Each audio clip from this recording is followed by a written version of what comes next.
wait a couple of more minutes as people are logging in, and we'll get started shortly. Thank you.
Hello, everybody. My name is Tali Rabin, and I want to welcome you to the webinar series, Fears versus Facts About Breast Cancer. We are so glad to see so many people here live with us this evening. We have people registered from many countries and time zones around the world for this event. So we want to give a really warm welcome to each and every one of you. Your being here matters to you for your personal health and happiness, which expands to your friends and family's happiness, because when you're happy and healthy, it affects them positively. And your being here matters to us as we have a mission to make a positive difference in as many lives as possible. So thank you for being part of our mission being realized. So before we get started, I just want to review a couple of housekeeping items. Tonight is the first of a series of 3 webinars. We invite you to schedule into your calendar March 25th and April 1st at 8 p.m. Eastern so that you have those times booked. And we plan each webinar to be approximately 1 hour. Tonight's webinar will most likely run longer as we have lots of initial information to provide you. And now for a little famous disclaimer that this webinar is for educational purposes, and it is not intended to replace your medical advice. So please make sure that you use your medical practitioners for your advice and diagnoses. Okay, so let's get started. It is my honor and privilege to introduce you to board-certified clinical thermologist, Alexander Mastavoy. Alexander is a clinician, writer, researcher, and public speaker, and recognized as a leading authority on breast health and cancer prevention. In the past, he practiced homeopathic medicine for over 20 years. He was the president of the Homeopathic Medical Council of Canada from 1999 to 2003. Now he is devoting his full time to medical thermography and lecturing and empowering women with knowledge and education to better their health. Alexander pioneered thermography technology in Canada 20 years ago with a commitment to making this imaging tool available to as many people as possible. He has lectured extensively across Canada, the United States, South America, and Europe, and has educated and trained physicians in breast cancer prevention and the use of medical thermography. He is the author of the best-selling book, Breast Cancer is a Preventable Disease, and a co-creator of the 2016 Breast Cancer Prevention Global Virtual Conference. So without further ado, I hand you over to Alexander Mastavoy. Thank you, Tali. Really appreciate a warm introduction, as well as you were talking, I thought about something that since you were talking about happiness, I don't think anyone can be happy if they don't have their health. And that's something that's very important to us, to all of us, to our families. And that's one of the things that really kind of drives me and my colleagues that want to present information to women to empower them. Why we decided to call this fears versus facts about breast cancer is because, unfortunately, in today's day and age, we live in the age of fear, and I am, at least, would like to see that kind of dispelled for the majority of people out there, and to present facts. I think that when it comes to cancer, unlike probably many other diseases, fear rules. And as I have spoken to many women over many, many years, I would always advise them, don't make your decisions out of fear. Make sure that you get all the facts straight, and then follow your intuition, follow what your inner self is telling you. So without further ado, let's start with breast cancer statistics. As you can see, something happened last year. It's not that it wasn't leading to 2018, but these are the numbers that I just recently got for cancer statistics of last year. In the middle of your screen, you will see that there are 290,000 women and about 1%, close to 3,000 men that were diagnosed last year with breast cancer. These are new cases in the United States and Canada.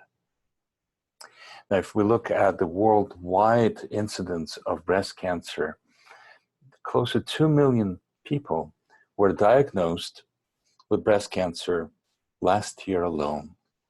And over 500,000 people will die or died last year from breast cancer. Now, we hear about survival rates and all that, and how survival rates are increasing, and probably in the next couple of webinars, I'll try and explain a little bit more how statistics are actually putting more fear into people's kind of minds. But unfortunately, I have to say that even though survival rates may be disputed, there's one thing that we can't really dispute is the mortality rate. And the mortality rate is continuing to rise, as well as the new people being diagnosed with breast cancer continues to rise, not just here in North America, because I understand we had over 700 people that have registered for this webinar, and they are from different countries and even different continents. Everyone is interested in what's going on with, I want to say, an epidemic, without really raising any fear here. So let's look at cancer statistics to try and understand this trend. About 160 years ago, in 1860s, only 1 in 91 women had breast cancer. Okay, that's a very important kind of number to look at. Whereas today, we're looking at 1 in 8, 1 in 7. Now, let me also say that this is a life, during their entire life, 1 in 8 and 1 in 7 will contract breast cancer. That doesn't necessarily mean that it's 1 in 8 20-year-olds or 1 in 8 50-year-olds. So I want to say that it's about 1 in 200 of women, approximately the age of 50. That's your probability of getting breast cancer. So now that we can all relax, let's take a look at generally, definitely, there are more and more women, as well as men, of course, that are suffering from cancer, whereas about 100 years ago, 1920, only 1 in 8 people had cancer, whereas today 1 in 3 women, as well as 1 in 2 men, every second man, will have to deal with cancer of one sort or another during their lifetime. So what exactly is going on? Because when we're looking at numbers, and specifically when we're looking at breast cancer, we're looking at mostly, of course, women. These are not just numbers. These are women, these are our mothers, these are our wives, these are our sisters. They all have families, and as they are devastated, their families are devastated as well. And I have been doing this for a while now, and I realized that there's a lot of disinformation about breast cancer. There's not enough proper education. And my mission here is to empower women with knowledge and to provide them with education that will empower them to look at prevention rather than wait for the diagnosis.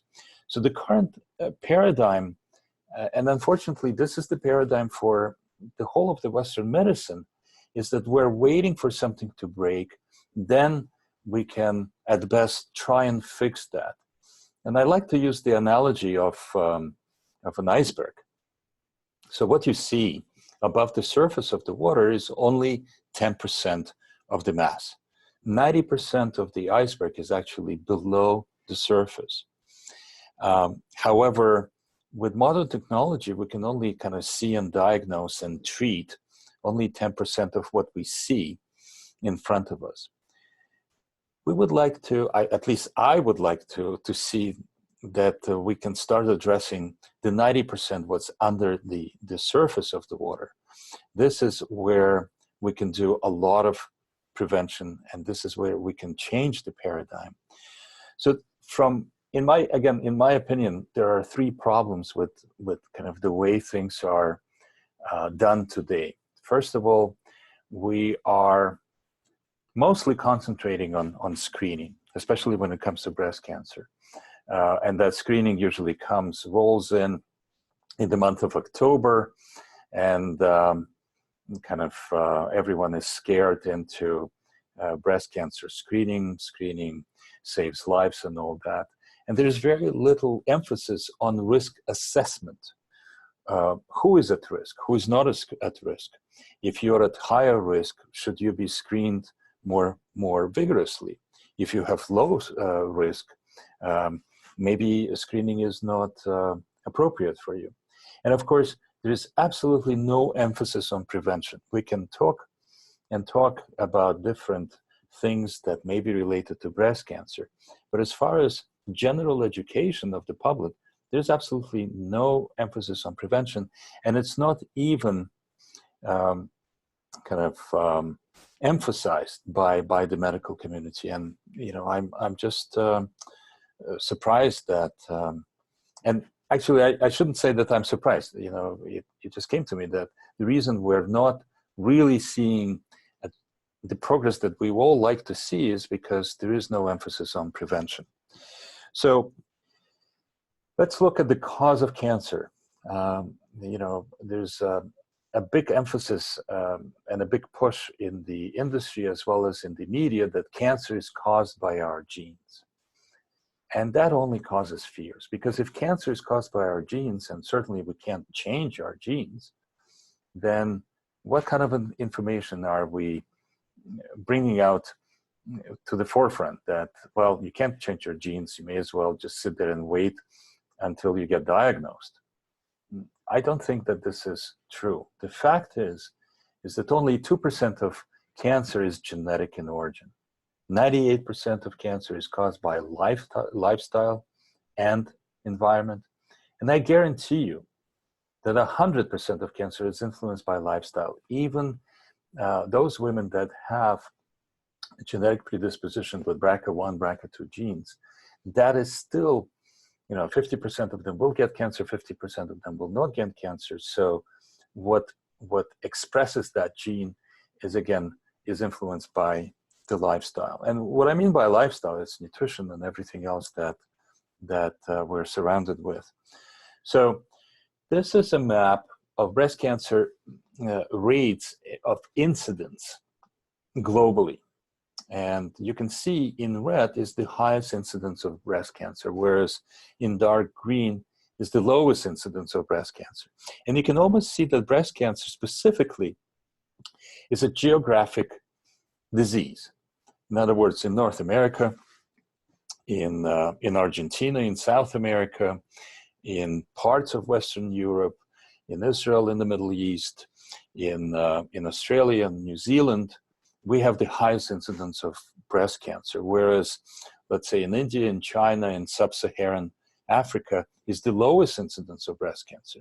So what exactly is going on?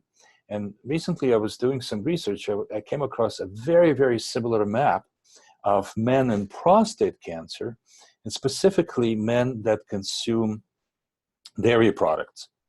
And it was, it just shocked me because I know this map. I didn't know the other one with prostate cancer and connection to dairy products, and it's almost identical.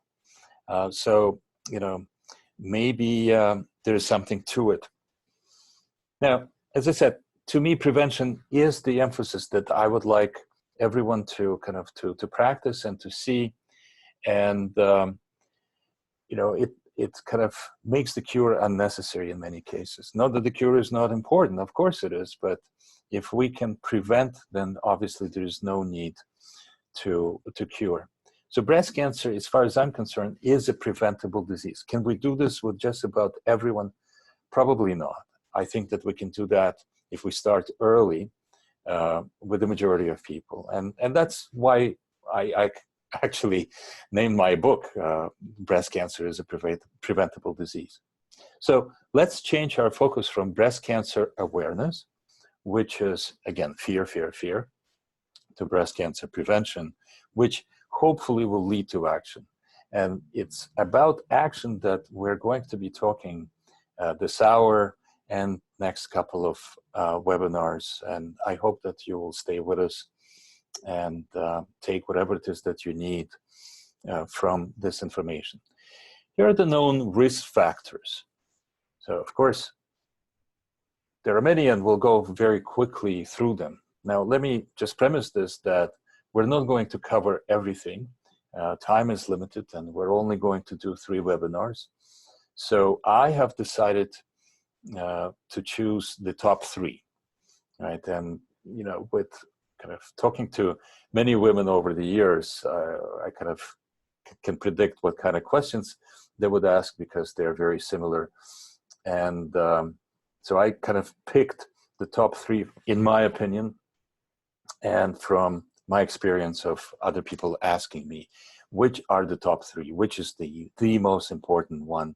If you would just choose one out of so many, which one would you choose? So I'm not going to say what we're going to do, not yet, but I just want us to kind of concentrate on the known risk factors. And by no means this is this list is complete. We can go more and more into this, but age, of course, and getting older is a risk factor. It doesn't have to be. I have seen, and I'm sure you have all seen, people in their 80s and 90s with generally good health. At the same time, as we get older, not just cancer, but many other chronic diseases are setting in. Hormone imbalance, endocrine disorders.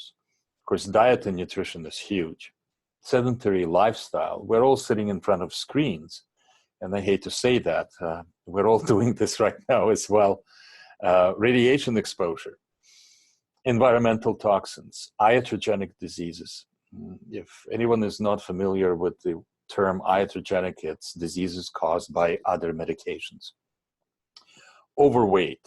I don't think I'm going to really shock anyone anymore, but smoking and alcohol is definitely a known risk factor. Use of contraceptives, using HRT, hormone replacement therapy. And when I say HRT, I mostly mean synthetic hormone replacement therapy. Menstrual irregularity, early or late menopause. As we all know, girls are starting to menstruate much earlier. The average age in North America is about 10, whereas before it was much older. And the average age of a woman seizing her menstrual cycle is about 56, 57 now. So we have added quite a decade, if not more, to continuous kind of hits of estrogen into the breast with the menstrual cycle. We'll go over this at some more detail. Heredity, genetics, as I mentioned, BRCA1, BRCA2 genes, stress, trauma, again, very big component. Pregnancy and breastfeeding history. Women with multiple pregnancies seem to be more protective, especially if they are breastfeeding for a longer period of time. That's very important. Disruption of circadian rhythm. In other words, people that have problems with sleeping. And it's a well-known fact that night shift workers actually have a much higher incidence of cancer. Pharmaceutical drugs.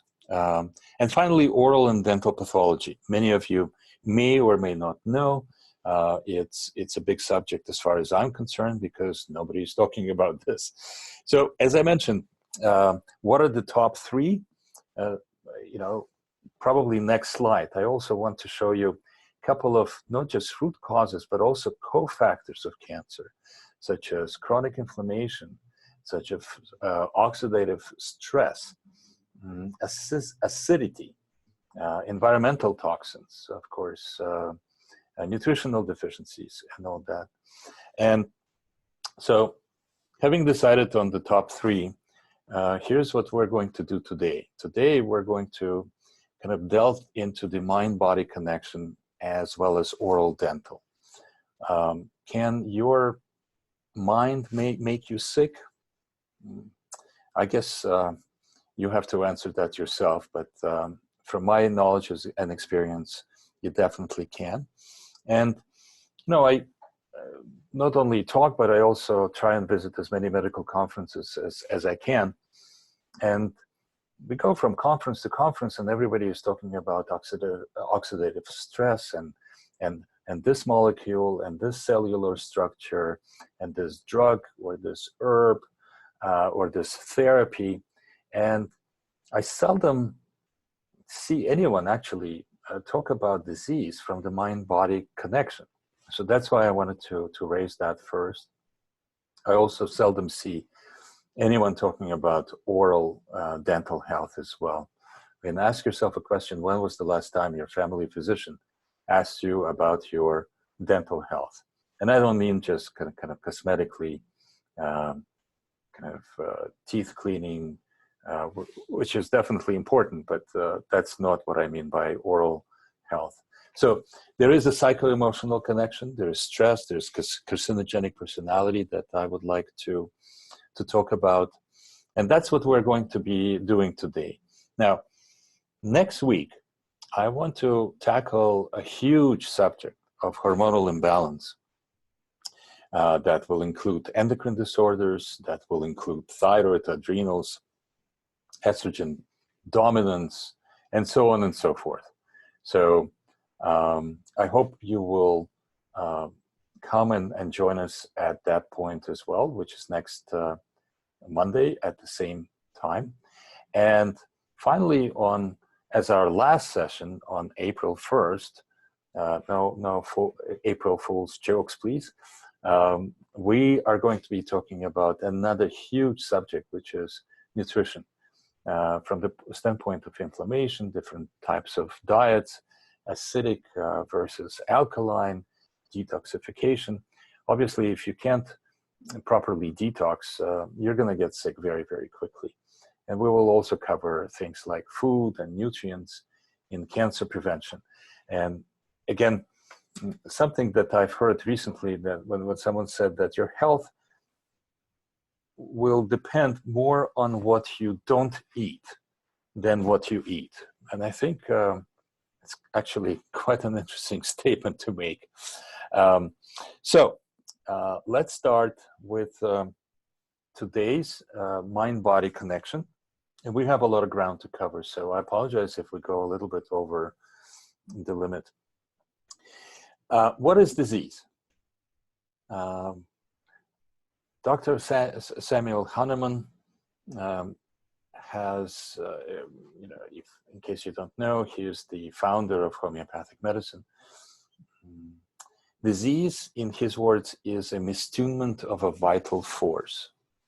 Prior to that, a Greek philosopher Sophocles coined that disease is despair often breeds disease. Mary Baker Eddy called disease is an experience of the so-called mortal mind.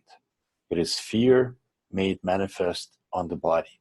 And finally, another medical genius, Dr. Hans Seeley, disease is the body's inability to deal with mental, emotional, or physical stress. I kind of like this kind of definition, if I can call it so. So, since we're talking about stress, not all stress is bad. Some of it is actually necessary. And, here I've identified 6 major types of stress. So there's a physical stress, and, where it's appropriate is through, let's say, physical activity or exercise. And hurtful is over or under exercising. There's a chemical stress, there's electromagnetic stress, psychic or mental stress, which we'll kind of delve into a little bit today, nutritional stress. In other words, eating appropriately to your body's needs, whereas hurtful, maybe the opposite of eating the wrong foods and in the wrong proportions to your body composition. And finally, there is thermal stress, and that's adjusting to season and temperatures. And hurtful example of thermal stress would be heat stroke or hypothermia. Now, imagine that a thought comes into your mind that causes a form of stress. Any thought that you can imagine. And if we go back to our definition of disease, which is the inability to cope with perceived, real, or imaginary threats to our physical, emotional, and physical well-being. Well, that thought, and I'm not talking about emotion, because emotion is a thought that it's the next kind of level. It's a biochemical as well as emotional response to a thought. But just the thought alone is going to activate your cerebral cortex, and that's going to send a signal to your hypothalamus, and that's going to activate and secrete ACTH from your pituitary, as well as kind of give a signal to the sympathetic nervous system, and then it's going to cascade to your adrenals, where they're going to secrete cortisol, steroids, as well as epinephrine and norepinephrine. So you can see just the thought alone has a biochemical cascade. Of course, it's very difficult to measure, and it's very difficult to quantify at this point in time. Maybe we just don't have enough appropriate equipment to do that. But I just wanted to illustrate that the thoughts that we have are very, very powerful. Now, just a brief kind of introduction to the central nervous system, which divides into parasympathetic and sympathetic. And sympathetic system is something that I would call fight and flight, and parasympathetic system I would call wine and dine. So imagine you're sitting with a significant other, and unfortunately you're having a fight in the middle of a meal. And the fight is quite significant, so in the middle of a meal, probably your mouth will get a little dry because your saliva production is going to be inhibited by the sympathetic nervous system. And your heart is going to be accelerated, and probably you're not going to digest the things well that you're eating, even if you have an appetite in the middle of a fight with your significant other. And you will actually, your liver will start converting glycogen to glucose in case you need to get even further than just a fight if it becomes, God forbid, physical. And then there's going to be a secretion of adrenaline, and most likely your bladder is going to be contracted. Now imagine the opposite the opposite of kind of having a fight during your meal. Imagine you're having a wonderful time with your significant others, and as you're looking lovingly into each other's eyes, now you can, you know, your saliva will start flowing. Your heartbeat will actually slow down. You will start kind of digesting better, you know, and that food will require bile for digestion. And, you know, in the middle of it, probably your bladder will start contracting and you will have to excuse yourself because you have to use the washroom. So why I'm saying all this is because most of us during the day, and sometimes even after working hours, are in a sympathetic mode. And this is where disease starts. In the parasympathetic mode, actually, this is where the healing begins. And so it's very important for our discussion to kind of to have this distinction.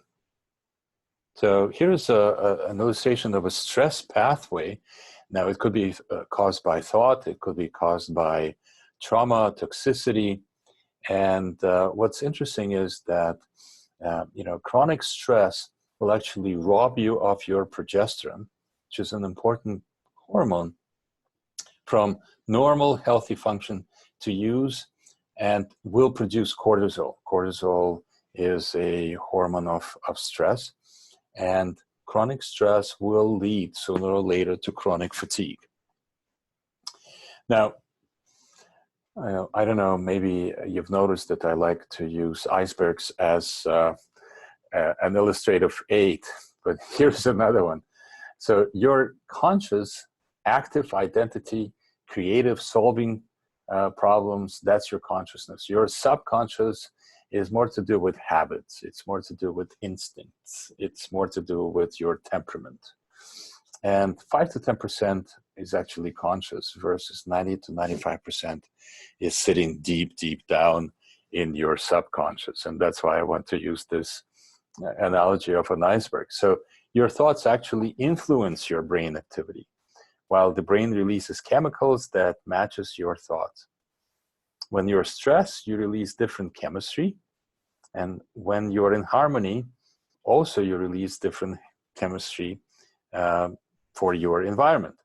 So basically, the chemical protection of healing can only occur, as I mentioned before, in a parasympathetic mode. Okay. We also have a thing called negativity bias. In other words, our negative experiences stick to us like Velcro. And I'm sure some of you know a few people like that. While our positive experiences slide right off like Teflon. Now, what does that mean? It means that, you know, whether you believe in evolution, it doesn't really matter. You know, we're all evolving from kids to teenagers to adults. And at least in my experience, and I can tell you probably in the majority of the listeners here, we evolved by avoiding sticks more than getting carrots. In other words, we're kind of wired to process negativity. And one thing I can tell you, that neurons that fire together definitely wire together. So for people that kind of have this negative cloud over their head, it will continue until something happens. Now, if we want that change to be permanent, we have to rewire their brain, right? So how do you rewire your brain? Not that easy. So our mind is actually based on habit. Once you learn how to walk, ride a bicycle, or even drive a car, you don't have to engage your conscious mind anymore. It's kind of on autopilot. And it's the same goes with our emotions. Once we learn to dislike someone or mistrust someone or anything of that nature, then it's kind of on autopilot as well. Now, what's amazing is that the first 6 to 7 years of our life, when we're very, very young, we're like a sponge, almost like a hypnotic state, if you wish, and all of the information that's getting into our brain. the brain absorbs it, and in turn, that kind of programs, or if you wish, defines our life experience. So 70%, as I mentioned to you before, are negative thoughts or redundant thoughts. So when you stop them consciously, you can change from negative to positive programming. And when you do that, your subconscious mind is actually learning and rewiring, if you wish. It's not even so much what other people tell you.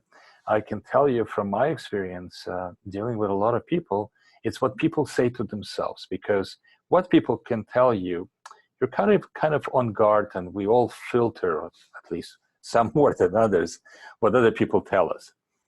But what we say to ourselves is very difficult to filter, and very difficult to stop yourself in time, unless you're consciously aware of what's going on.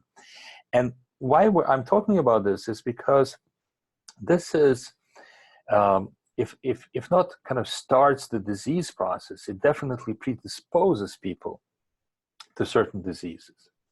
Now, how you rewire your brain? I'm not saying it's easy, but old patterns tend to repeat unless we build new circuits. There's a concept now of neuroplasticity. I can't remember the doctor's name. He's actually here in Toronto that wrote the book, which is fantastic research and a book, and I recommend that to everyone. Where 20 years ago, 30 years ago or so, we all were taught or thought that once the neurons are kind of wired, that we are, in a sense, hardwired. And that's not the case. Actually, there's a sense of neuroplasticity that people can rewire themselves, if you wish.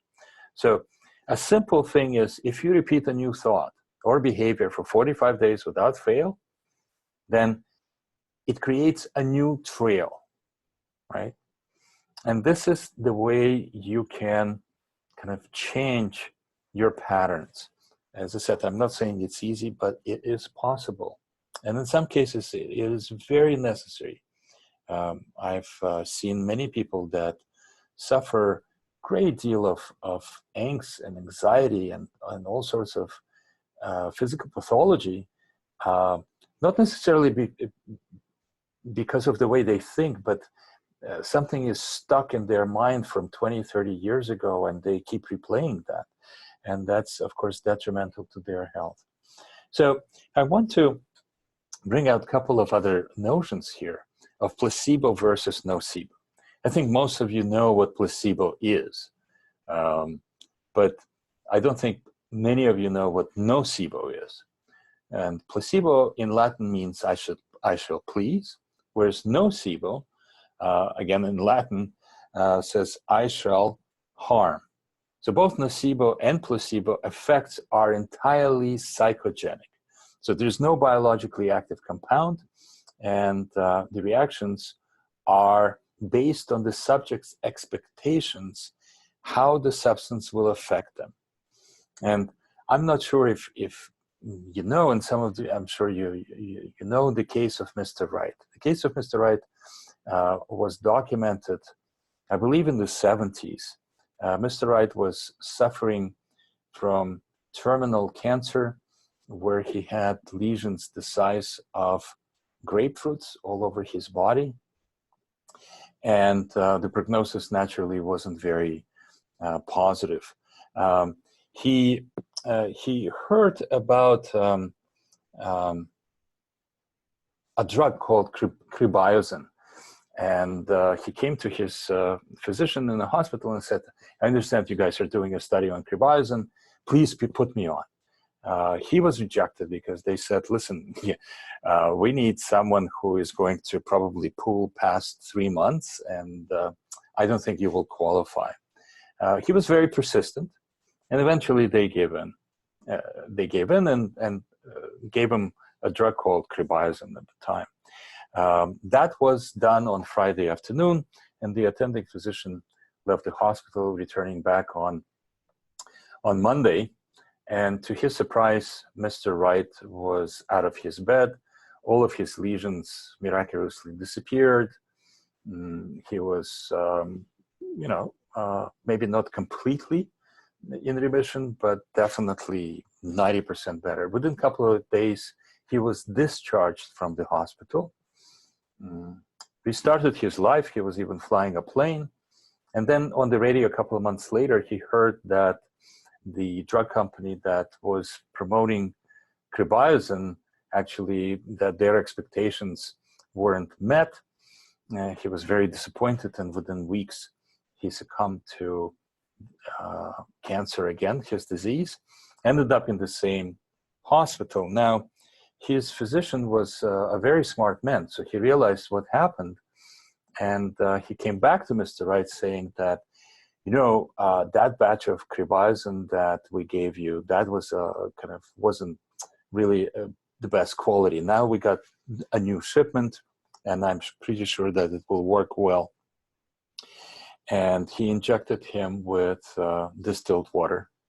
And again, just like before, Mr. Wright just kind of came awake, went into complete remission. And then sometime later,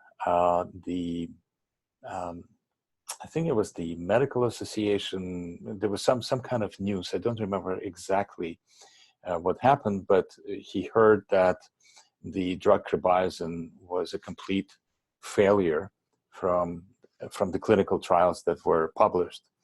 And within weeks, he got his disease back, and shortly thereafter, he passed away.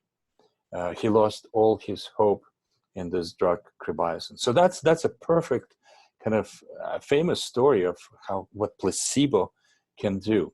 There is another case of hex triplets, and that's a story more concerning about nocebo. In other words, placebo will heal, nocebo will hurt.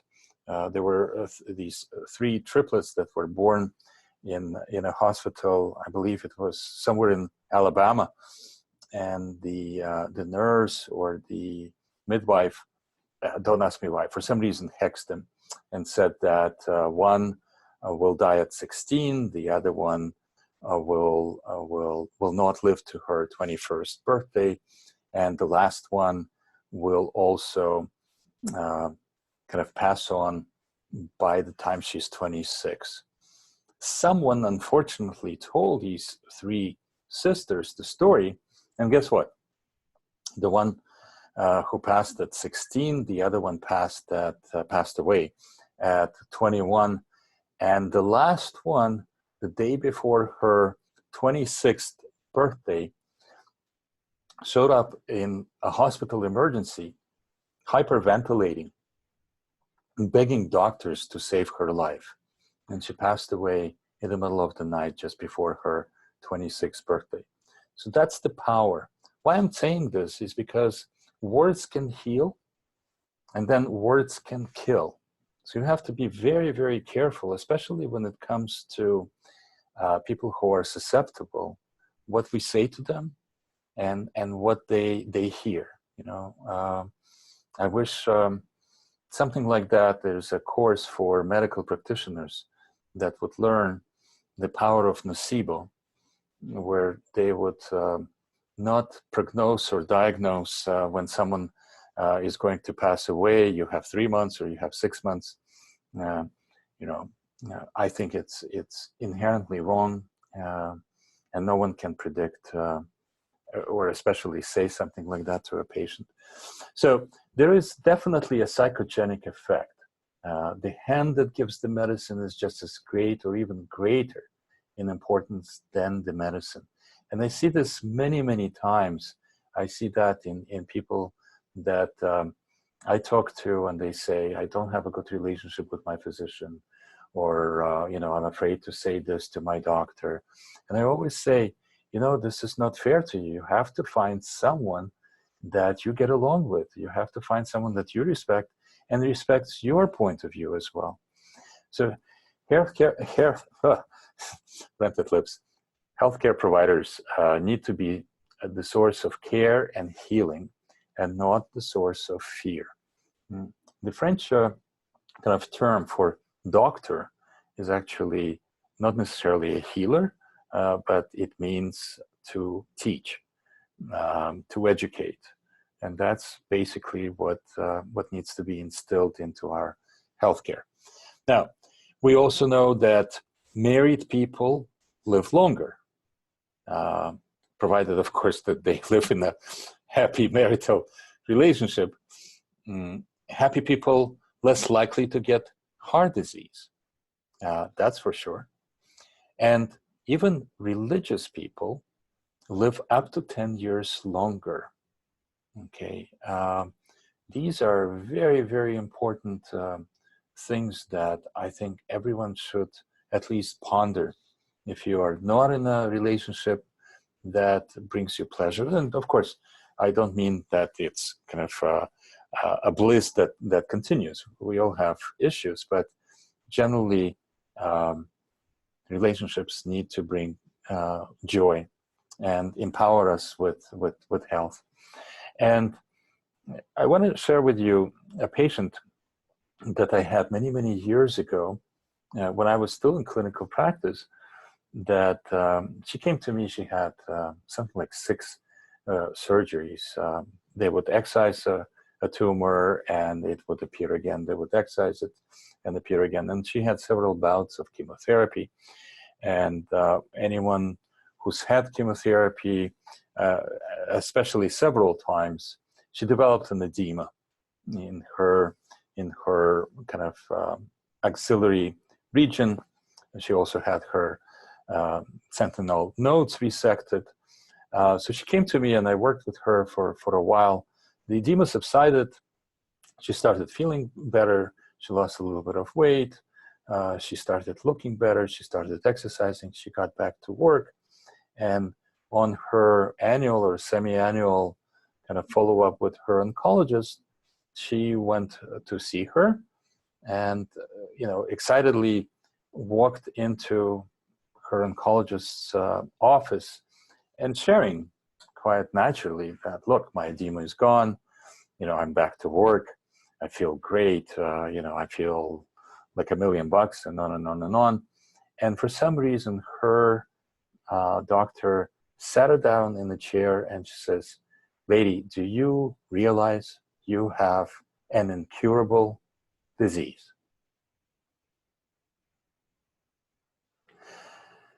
Those words, I truly believe those words killed her.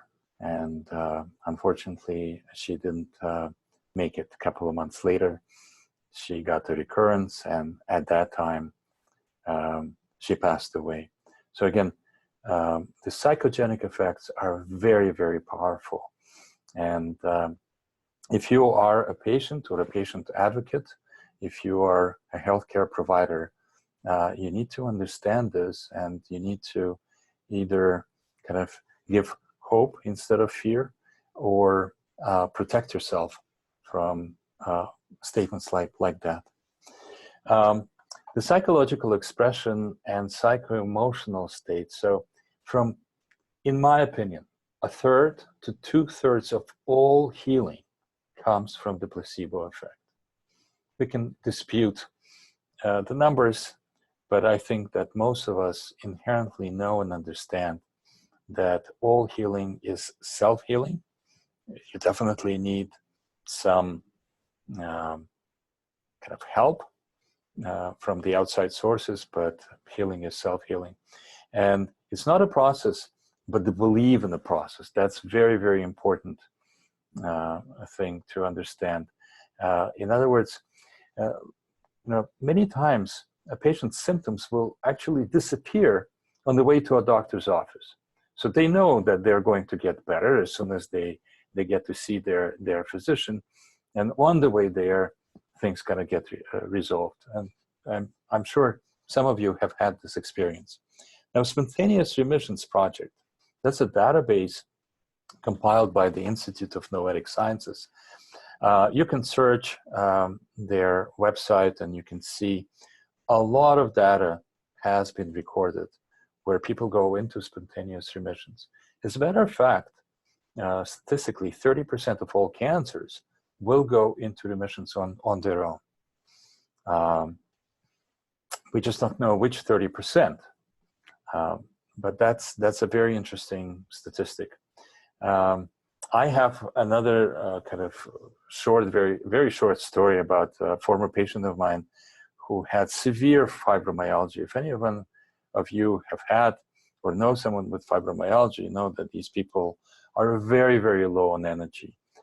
In her case, she probably wouldn't be able to get up out of bed before noon, and she would kind of slowly crawl into my office 2, 3 o'clock in the afternoon and would constantly complain about pain here and there.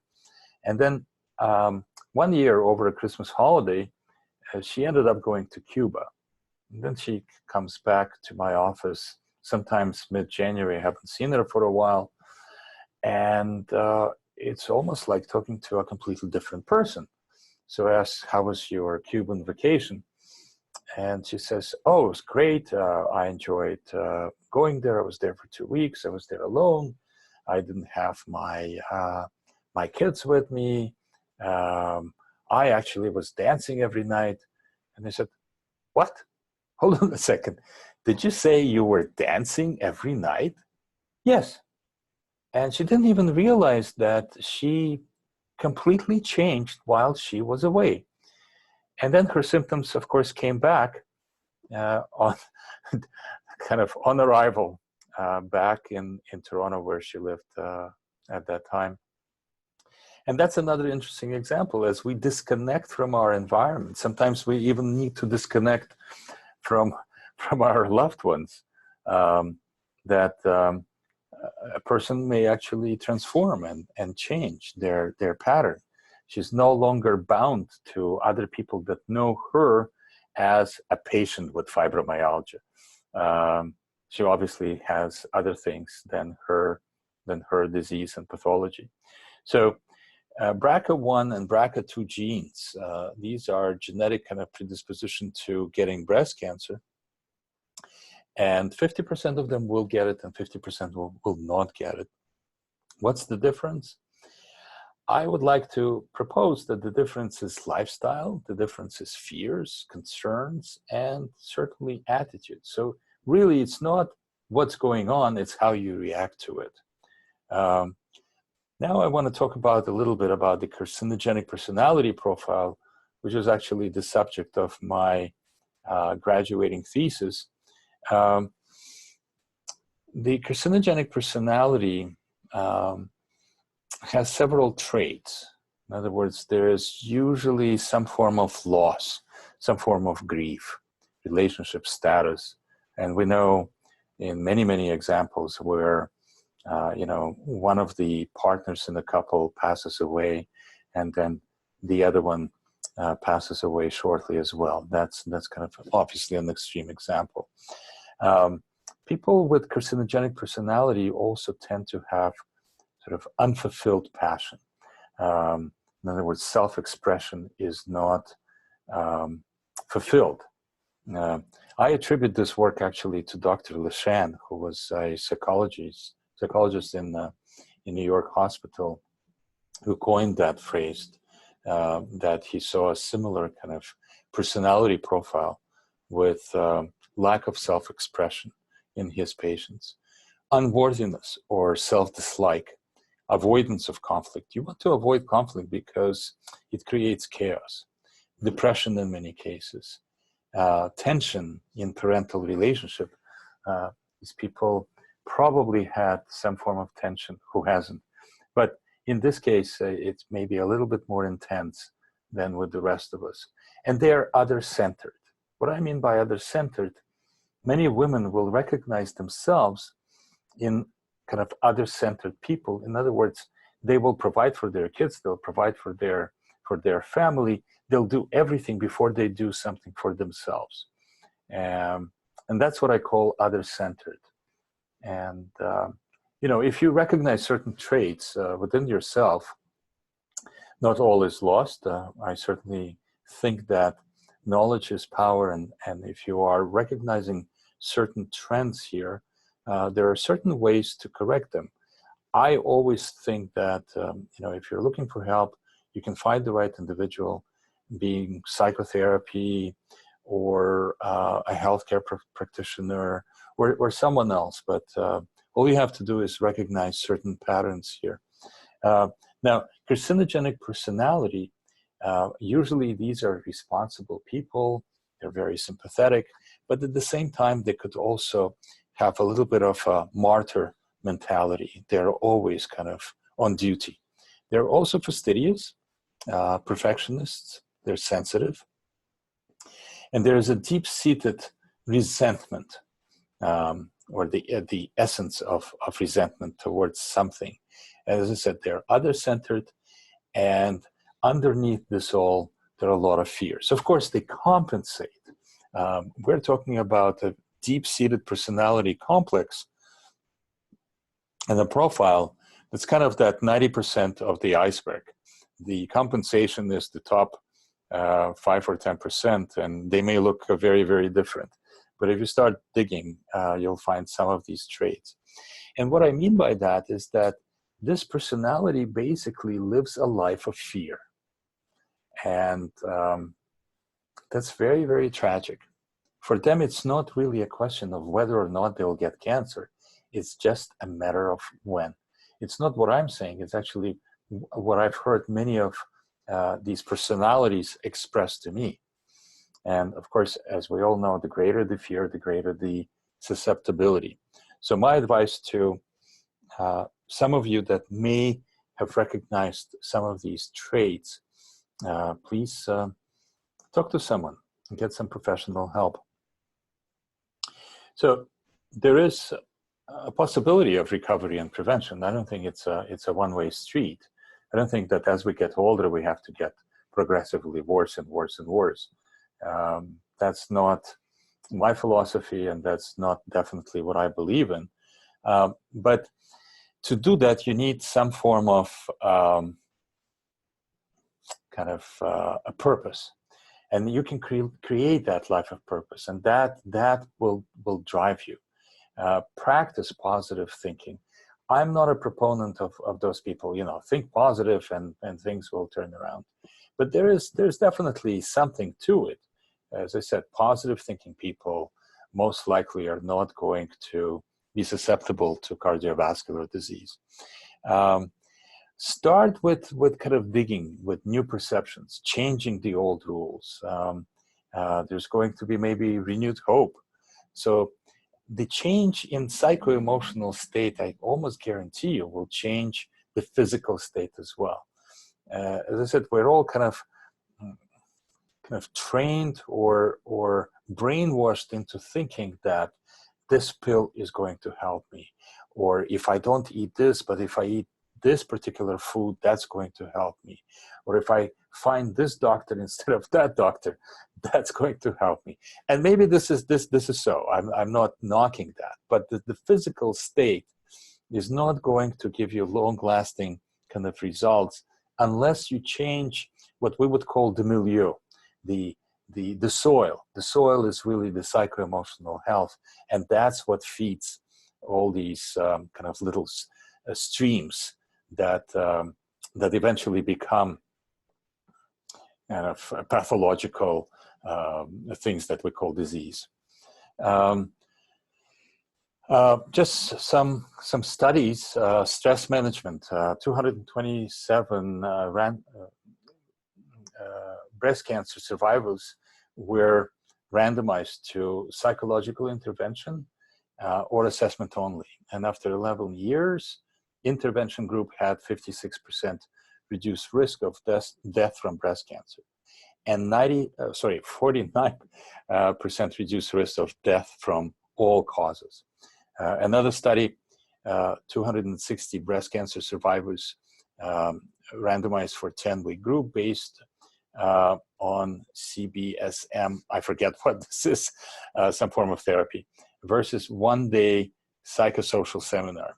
After 11 years, intervention group had 75% reduced risk of death from breast cancer and 79% lower risk from dying of any cause. We know all this, you know. I don't think it's news to anyone. And I'd like to propose kind of a diagram for everyone to take a look, that your physical health, which is kind of at the top of this pyramid, cannot really stay at the top of your pyramid unless you have the foundation. And your foundation is based on what I personally find is important: your self-expression, your relationships, you being part of the community, your work, your life has a purpose, your spirituality, your environment, your security, be it physical or emotional, and of course mental health. Mental health supports that physical health. So unless you have any of these kind of in place supporting your physical health will always crumble and will always suffer. Change is inevitable, but let me tell you, progress is optional. Now, you know, Mahatma Gandhi coined something very, very interesting. As human beings, our greatness lies not so much in being able to remake the world, that is the myth of the atomic age, as in being able to remake ourselves.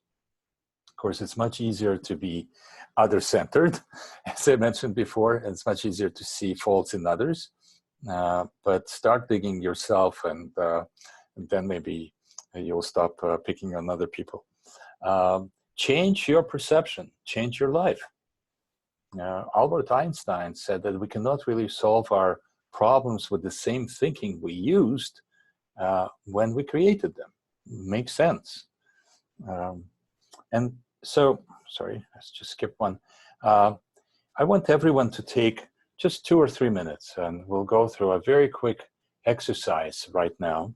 And I'd like you all, maybe take a piece of paper if you can, and paper, pen and paper.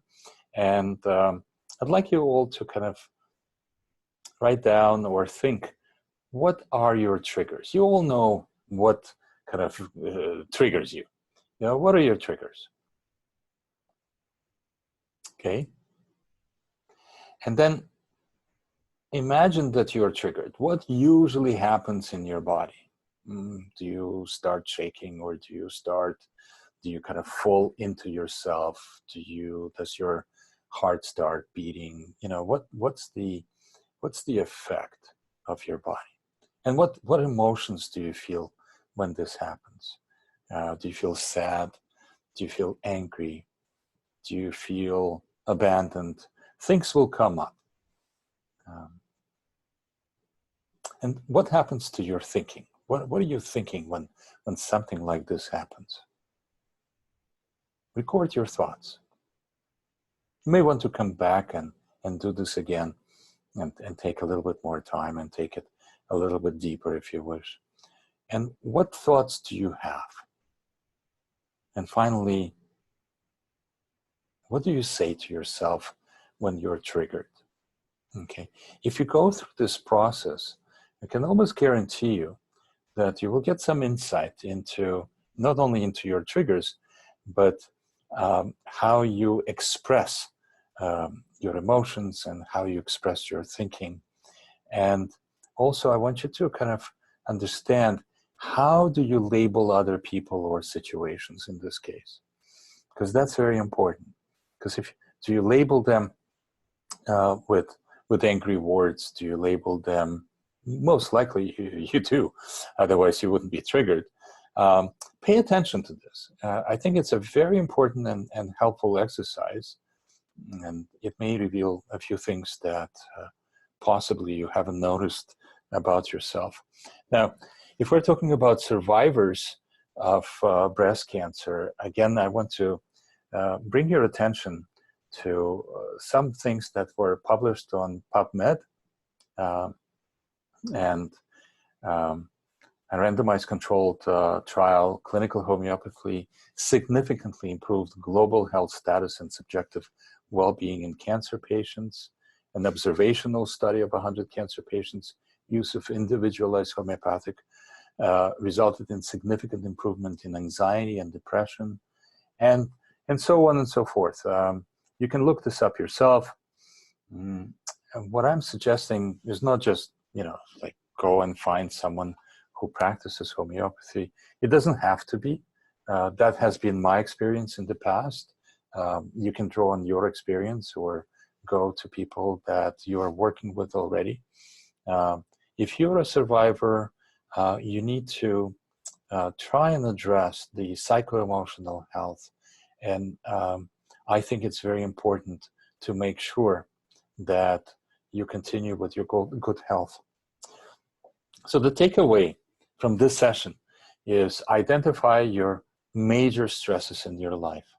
Identify hopelessness and helplessness. Identify benefits of illness. Now, this may sound strange. Why is he talking about benefits of illness? But I think some of you can relate to that.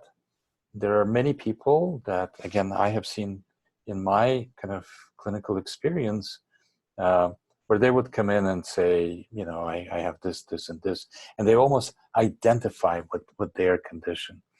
And when you start digging a little deeper, you realize that this is the way they see themselves. This is the way they want other people to see them as victims. And there's some form of a benefit there. Learn to relax. It sounds relatively easy, but make sure that you relax in a healthy way. Relaxation does not necessarily have to be involved with other substances. True relaxation, again, comes from within. Practice visualization, practice positive mental images, overcome resentment, let go of the past. Really, it's not worth it. Create your future by setting goals. Create a purposeful life. Create a loving support system. Walk for 30 minutes each day. I wish every single one of you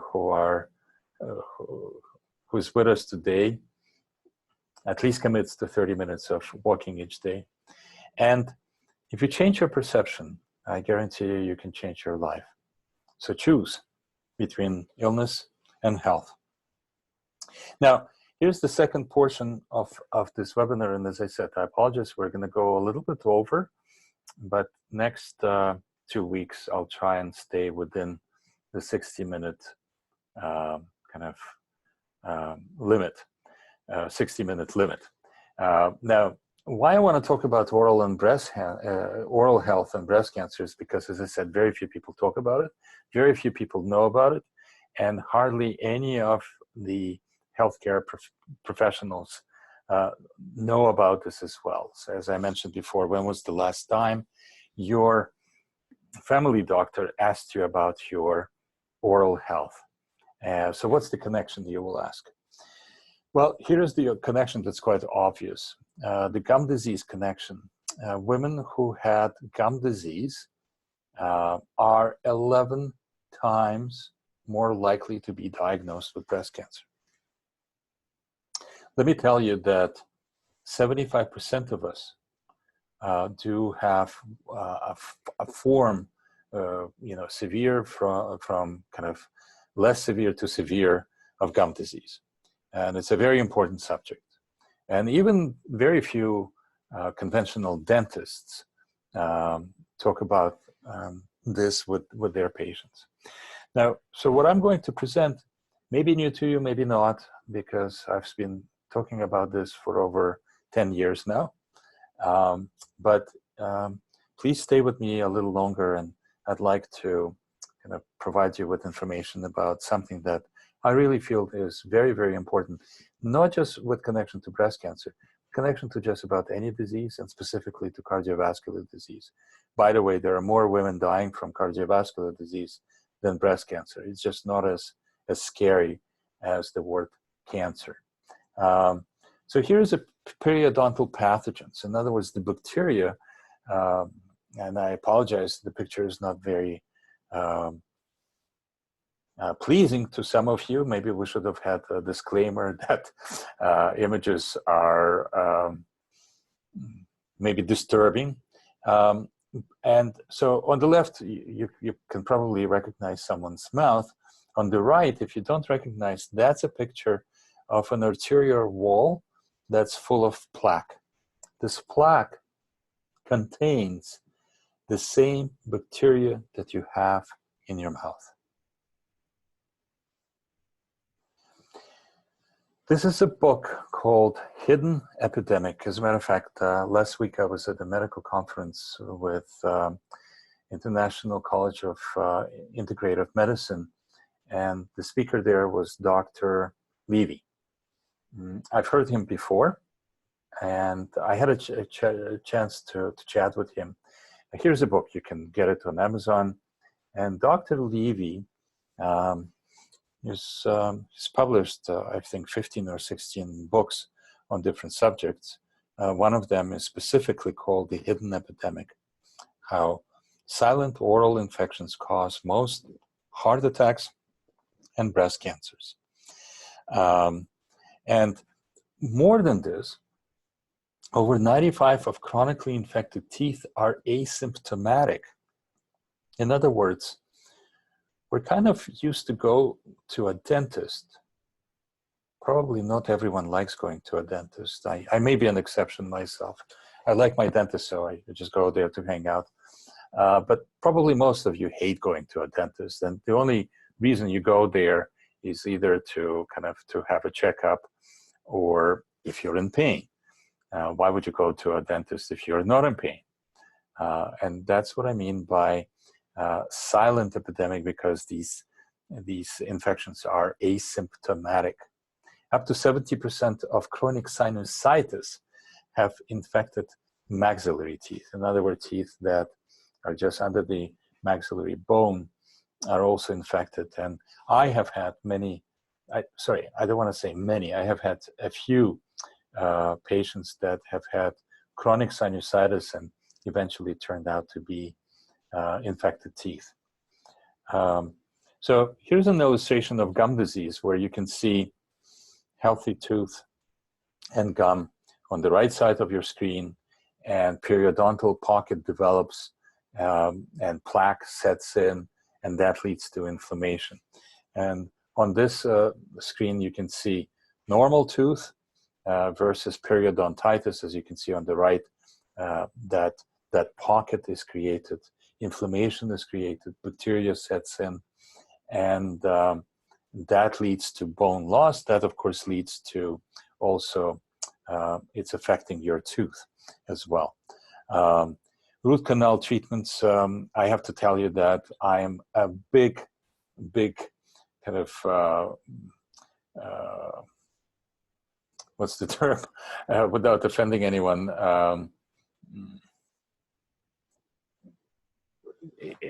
let's put it this way. I advise anyone not to have root canal treatments. Usually, patients as well as dentists are trained to save teeth at any cost. And without being facetious, usually it's the patient's cost. But here's an illustration of tooth decay, and then there's opening, there's filing, there's a procedure called root canal treatment. The problem with this is that an infected tooth will remain infected even after most root canal procedures. It's just that you may not feel it, you may not have the pain, you may not have inflammation right away, but sooner or later, as my good friend Dr. Douglas Cook, who's been practicing dentistry for over 50 years, said sooner or later that tooth, since it was infected initially, it will show up, and not in a nice way. So my advice, never get root canals. That's my opinion, and I'm going to stick to it. They do lead to chronic degenerative diseases such as heart disease, joint diseases, arthritis, and cancer. Recent research has indicated strains of Streptococcus, Staphylococcus, and spirochetes, which exist in root canals, and many other bacteria as well. They accumulate toxins. Eventually, these toxins end up in your blood supply. And those toxins, as well as bacteria, of course, travel through your bloodstream.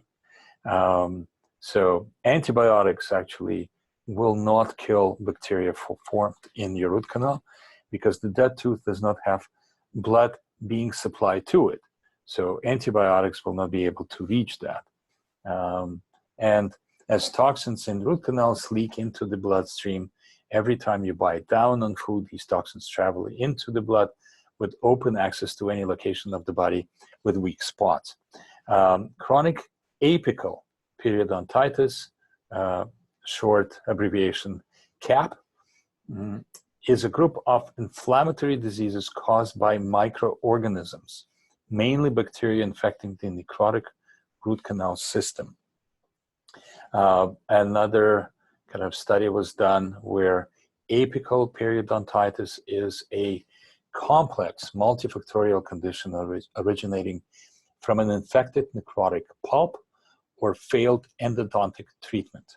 AP often develops asymptomatically, as I mentioned before, and the prognosis is typically less favorable when it is detected late. I want to show you a diagram of the lymphatic system. This is not a complete lymphatic, but or lymph nodes, but specifically, if you want to look at lymph nodes around your neck and the clavicular and the breast region.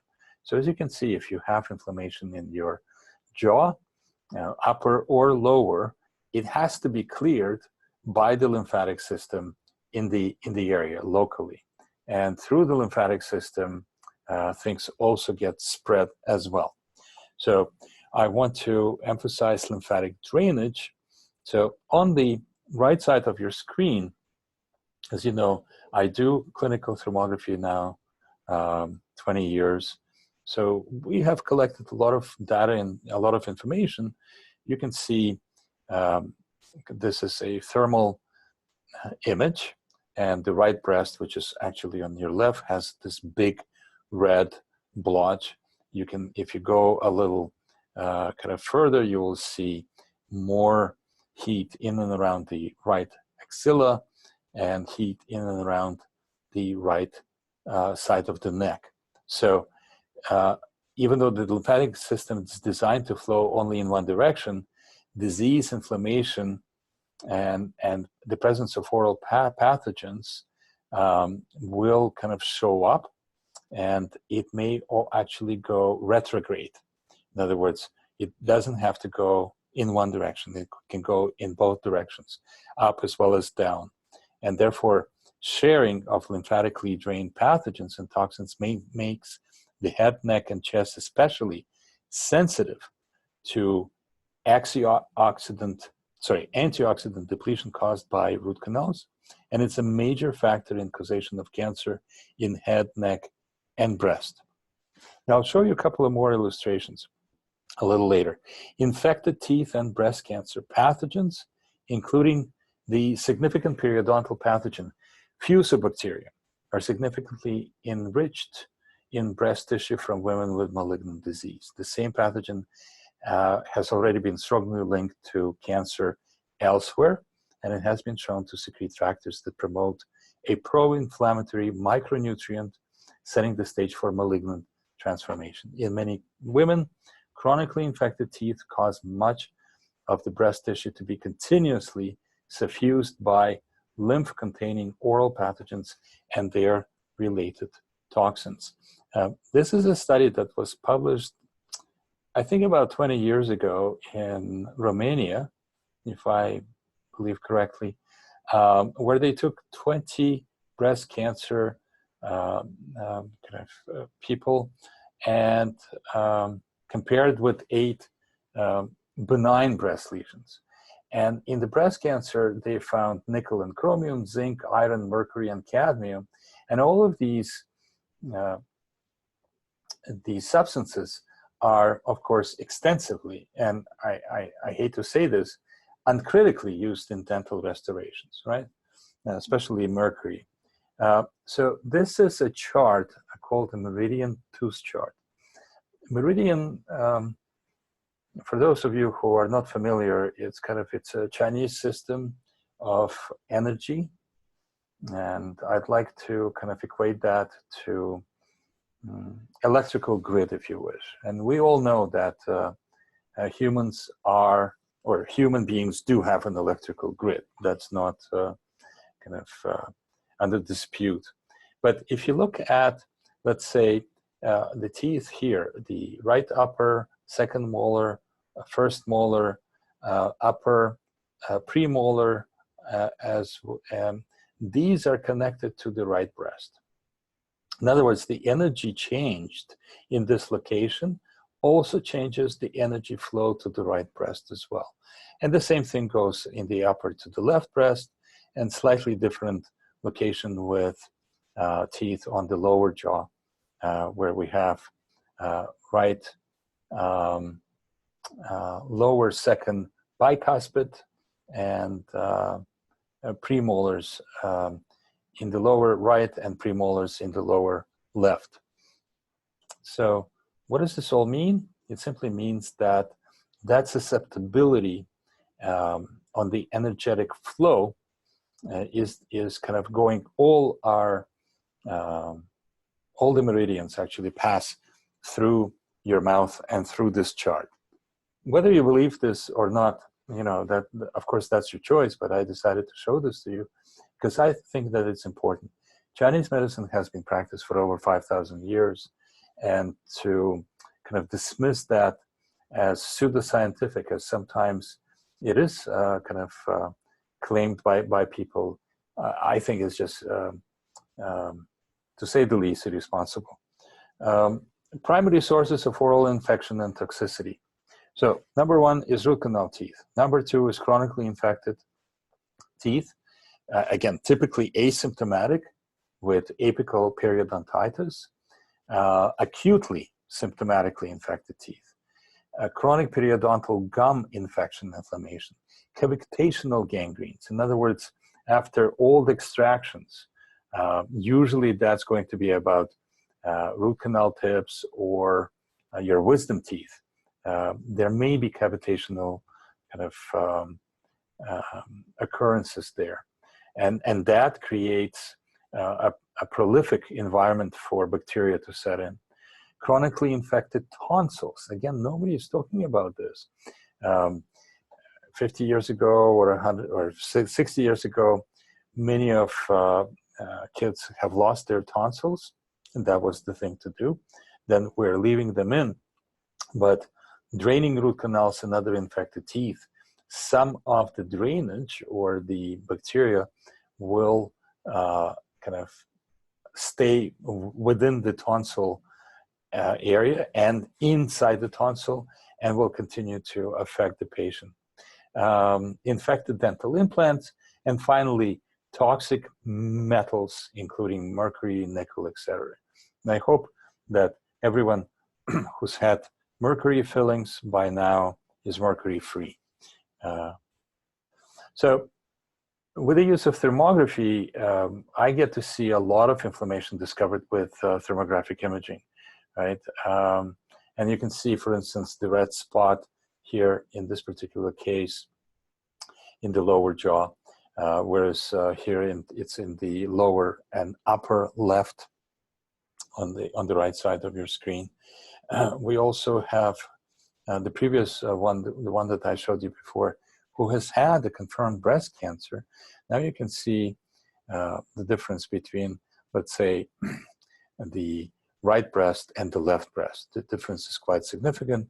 The difference also in the right axilla versus the left axilla, and the difference between the right side of her neck and the left side of her neck. I also find that women who have been mastectomized, and in this particular case, the left breast has been mastectomized. Unfortunately, we also find some form of dental or oral pathology on the same side as the mastectomized breast. And as you can see here, the lower left jaw, probably actually in the area of premolars, something shows up as inflammatory there. So obviously she's not going to have a recurrence of her breast cancer on that side, but I strongly believe that the susceptibility, if not even the kind of the early stage of her breast cancer, was pushed by the dental oral pathology that she had probably prior to her mastectomy. Here's another picture of someone that has a necrotic tooth in the lower right, and here are the X-ray images. Something similar here, again, lower left necrotic molar with X-ray images from her dentist. I also want you to kind of emphasize that TMJ and lymphatics, temporomandibular joint disorder, that's the upper jaw and the lower jaw kind of connect just outside your ears. And if you have TMJ or temporomandibular joint disorder, that will create a little bit more stress. And that stress will produce a change in temperature variation. I also find that women with TMJ are definitely more susceptible to breast disease. Here's another example of TMJ and breast cancer on the left side. And finally, this is an image of someone who came, and I looked at the evaluation, risk evaluation of her breast on the right side. Wasn't really sure until I looked at her image of her face, and that's when I realized that something else is going on. So I decided to be a little bit more aggressive and ask her to escalate. Unfortunately, she was diagnosed with late stage breast cancer. So if any of you are familiar to thermography, I would strongly advise you, if you're doing breast, also try and have your head and neck imaged as well. You will get way more information, even about your breast health, because it's one body and it's all interconnected. Finally, results of thermography and dental pathology study, which I published in the European Journal of Thermology in 2012, we basically had a 90% confirmation rate. The way we devised it, the study was that people would have up to 2 dental examinations within 1 year. And 18 out of 20 subjects, basically dentist confirmed some form of pathology there. So there's a very, very strong correlation between infrared imaging and dental examination. And what I actually found the most interesting finding, and something that I didn't expect myself, is that 70% of patients had no symptoms. In other words, there was absolutely no symptom, no reason for them to go to a dentist. And yet there were early signs of some form of inflammation or infection that was seen with thermography as well. Something I also would like to suggest is that a connection between oral infections and cancer. This was a book published quite a while back, but I think it's anyone who is interested, by Dr. Eisels. And he found that in 98% of his advanced cancer patients, there were 2 to 10 so-called dead teeth, in other words, root canal teeth. So he would always get them extracted first, and then his cancer survival rates were truly phenomenal. There are many clinics in Europe, in Mexico, all over the world, where cancer patients are treated slightly differently. And again, I'm not advocating for what they do or they don't do, but I find that in many cases they will insist on definitely not having metal or mercury amalgam, and they would insist that before they would start any of their treatment, that people would get rid of their root canals. A couple of other books I would like to suggest. One, as I mentioned to you, by my good friend and mentor, Dr. Douglas Cook. It's called Rescued by My Dentist. Another great book by Dr. Meaning called Root Canal Cover-Ups. There was a researcher by the name of Dr. Jones, Robert Jones, of the relationship between root canals and breast cancer. And he found that there is an extremely high correlation between root canals and breast cancer. I find that as well in my own experience. There was even a 5-year study of 300 breast cancer cases, and 93% of them have had root canal procedure done. 7% had other oral pathology. So tumors in the majority of cases occurred on the same site, as I mentioned before, and it's a very important subject. I find that we're not discussing this enough, and that's why I wanted to bring this up front. If any one of you is interested, please make sure, and this is your takeaway, that you practice oral health integration and biological dentistry. Not all dentists are practicing biological dentistry. And I want you to, if you're going to someone new, I want you to be very careful who you choose to work with. Definitely, I would advise you to avoid root canals and mercury fillings. I want you to find a biological dentist. And I'm not a member, but I have visited and have spoken several times at the International Academy of Oral Medicine and Toxicology.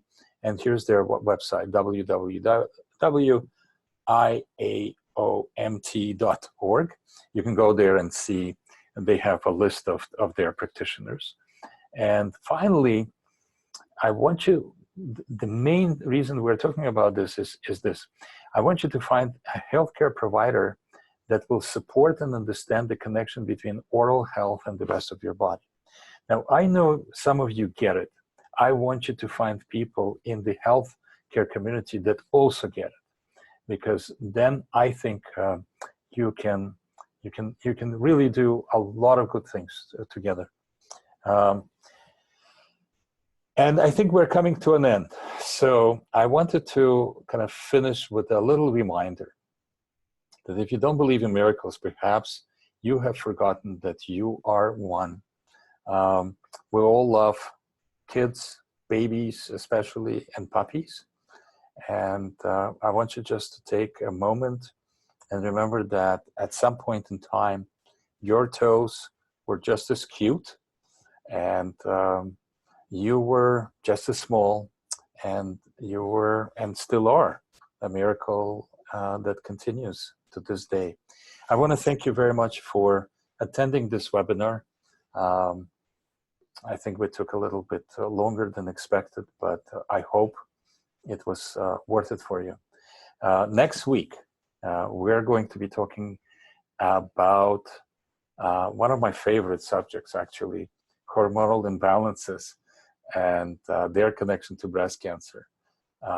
We are going to touch on estrogen dominance. We're going to talk about thyroid dysfunction. We're going to talk about adrenals and many, many, many other things. So with that, I bid you all adieu. And I hope to see you all next week, March 22nd, same time, same channel. And by the way, if any of you wish to get a copy, we will automatically send a copy or a copy of this recording probably tomorrow. We'll put it up, and you can go through this on your time, or if you wish, you can share it with someone. And people that weren't able to be with us are definitely going to get a copy of this recording. So thank you very much for your attendance, and I think it's time for all of us to get some rest. See you next week.